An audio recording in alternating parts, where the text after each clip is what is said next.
What is up, YouTube family? I finally have real updates for you guys. Instead of just talking about what I'm going to do, I actually finally all did it. And that's why I haven't uploaded anything, because I wanted to get everything installed, put on, and tightened up, and did everything before uploading the video. So just giving you guys a quick rundown. It's pretty shitty outside. It's raining. It's 30-something degrees. If it was nicer outside, I planned on going to a different location, walking around the car, giving you guys an update, then doing a quick drive, but it's raining. So let's go ahead and start off with the quick and obvious. The very first thing we did here was the OEM lip. I ordered it from Subaru. It is the STI official front lip. There's some major things, as you may or may not have already been able to tell with the car, but it does give it the effect that that it is lower. It gives it. It's not just the effect that it is lower; it is in fact lower. That's the next thing I wanted to show you guys here. So I went ahead and got the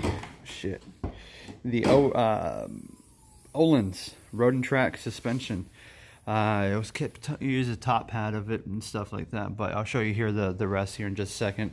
But I finally got the suspension. I am going to do a drivability review on it. I will go ahead and say that, surprisingly enough, you'd figure, you know, getting with a lower vehicle, you'd figure the car would ride a lot harder, a lot tougher, a lot stiffer, but it actually doesn't. It does have dampening controls. This one is not located on the top. You only have the height adjustments right up here, and of course the camber adjustments. But the Ohlins is actually going to have the strut adjustments on the bottom. Here, I've got a little light here so we can just kind of peek in there. You can't really see it. It's really well, yeah. I didn't really think this through. Let's see. Yeah, well, whatever. You get the idea. There's a coilover system in there. Yeah. Anyways, there she goes. Yeah. Anyways, I just went to come on, there he goes. I just went to Gatlinburg this past weekend. Really was trying to feel the car out to see how it was gonna drive, feel, handle, see if there's some adjustments I needed to make. Did find out that in fact I was rubbing just a tad bit in the back here, as you can tell right here, and then the tires got chewed up a little bit, but you know, that's some of the stuff that happens whenever you're trying to do the race car thing. But here you can see the back one a lot better. It is phenomenal suspension system. I mean, just great, absolutely just phenomenal. I also did in fact upgrade the control arms as well of the vehicle. I broke the light leveling sensor right over there, as you can see the zip tie, but yeah, who gives a shit. Anyways, yeah, so we have that's not just the only Cusco parts I have. I also did the rear strut chassis support as well. Boom, baby. So here, I'm gonna go in the back and open it. All right, there we are. So I did notice a huge improvement in handling over stock in terms of body roll. The vehicle seems just a lot more responsive in terms of the turns. It just cuts in a lot sharper.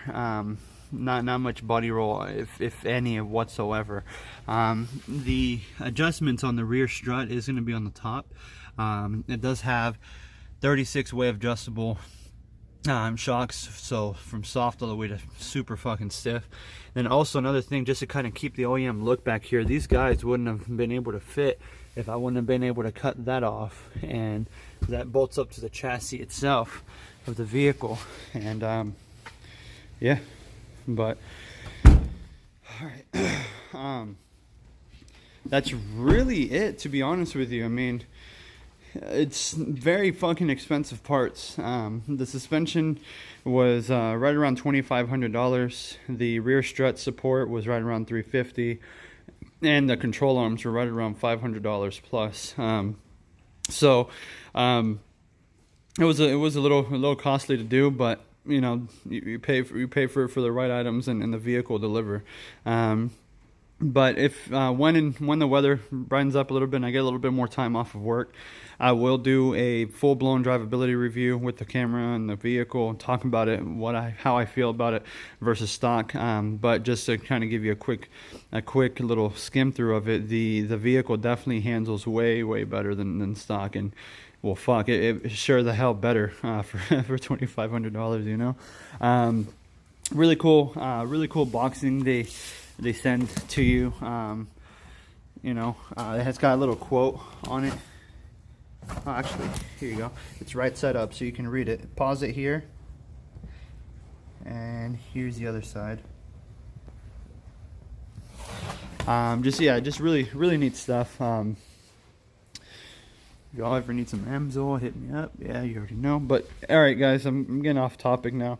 Overall, the car looks absolutely fucking awesome. It just looks a lot, I mean, it is lower. I did go down about an inch all the way around, so the car is definitely a lot lower, but with the front lip it gives it even more of an aggressive look. But nonetheless, guys, I appreciate y'all for hanging out and giving me a subscribe and chilling. Like I said, I wish I can give you guys a little bit better content, but the rain is shitty, it's cold. It's my only day off, so whatever, fuck it. All right, guys, I appreciate y'all, and I'll talk to y'all very soon. Peace.